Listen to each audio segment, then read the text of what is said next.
आधी रात हो चुकी थी। घड़ी ने 12 बजने का इशारा किया। तानिया की मम्मी डरी सहमी थी। उन्हें अपनी बेटी तानिया की बहुत चिंता हो रही थी कि तभी किसी के कदमों की आवाज पूरे घर में गूंजी। इस आवाज को सुन तानिया के पापा भी उठ गए। उन्होंने तानिया की मम्मी को जागते हुए देख उनसे पूछा, क्या हुआ प्रिया? शायद ये खुशी है, तानिया की मम्मी ने कहा, और उनकी नजर बस दरवाजे के तरफ थी कि तभी फिर कदमों की आवाज आई। पर अब की बार ऐसा लग रहा था जैसे बहुत से कदम उनके कमरे की तरफ आ रहे हों। तानिया के मम्मी पापा को कुछ समझ नहीं आ रहा था। वो बेहद डरे हुए थे। पूरे घर में कदमों की आवाज, लोगों के फुसफुसाने की आवाज गूंज रही थी।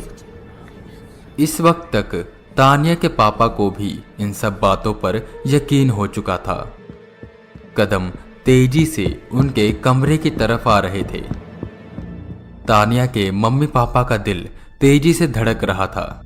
उन्हें कुछ भी समझ नहीं आ रहा था कि उनके साथ क्या होगा और कैसे वो अपनी बच्ची तानिया को बचाएंगे कि तभी एक बच्ची की हंसी पूरे घर में गूंजी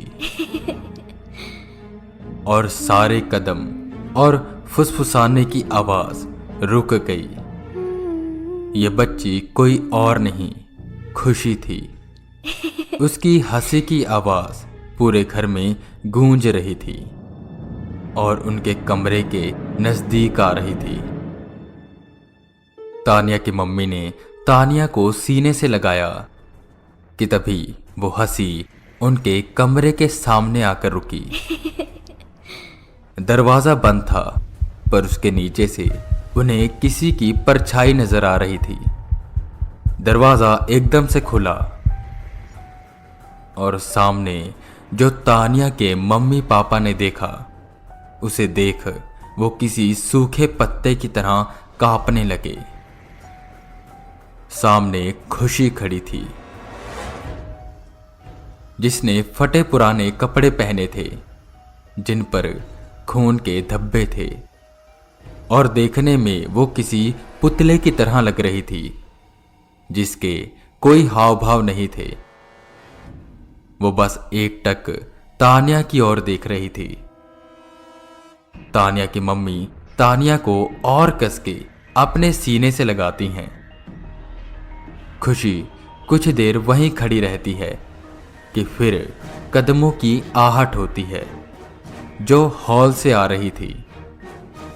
खुशी हॉल की तरफ मुड़ती है और जैसे ही वो हॉल की तरफ जाती है, वो कदमों की आवाज तेज होती है और बहुत से लोगों की चिल्लाने की आवाजें आने लगती हैं, जो पूरे घर में गूंज रही थी।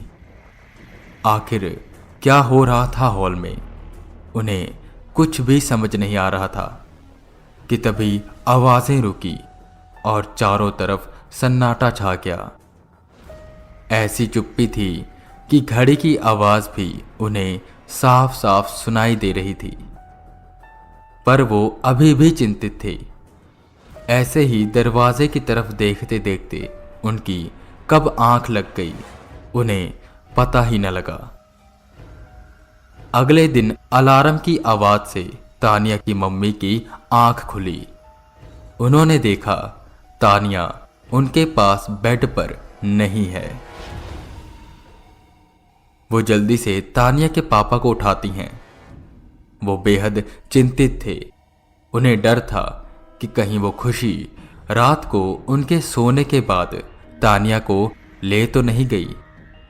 वो दोनों चिंतित होते हैं, उसे ढूंढने लगते हैं कि तभी उन्हें तानिया के हंसने की आवाज बैकयार्ड से आती है। वो भागकर बैकयार्ड में जाते हैं, जहां तानिया पेड़ के नीचे बैठी अकेले खेल रही थी।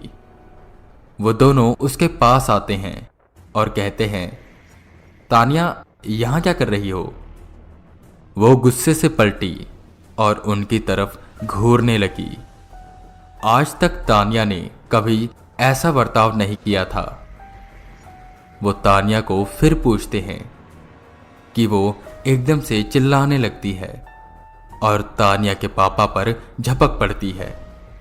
किसी न किसी तरह वो उसे काबू करते हैं और हॉल में बैठा देते हैं। तानिया अजीब बर्ताव कर रही थी। कभी वो हंसती तो कभी रोने लगती, तो कभी उसे बेहद गुस्सा आ जाता। तानिया के मम्मी पापा समझ चुके थे कि खुशी ने तानिया के साथ कुछ न कुछ किया है।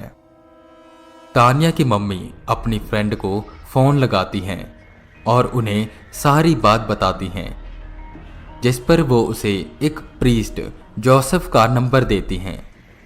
तानिया की मम्मी बिना देर किए उन्हें बुलाती हैं। दोपहर के वक्त वो प्रीस्ट अपनी कार से आते हैं। वो जैसे ही उनके घर के अंदर जाते हैं, उनकी आंखें अचानक से बड़ी हो जाती है। डर की वजह से उन्हें पसीना आने लगता है। इधर उधर देखते हुए वो तानिया की तरफ बढ़ने लगते हैं।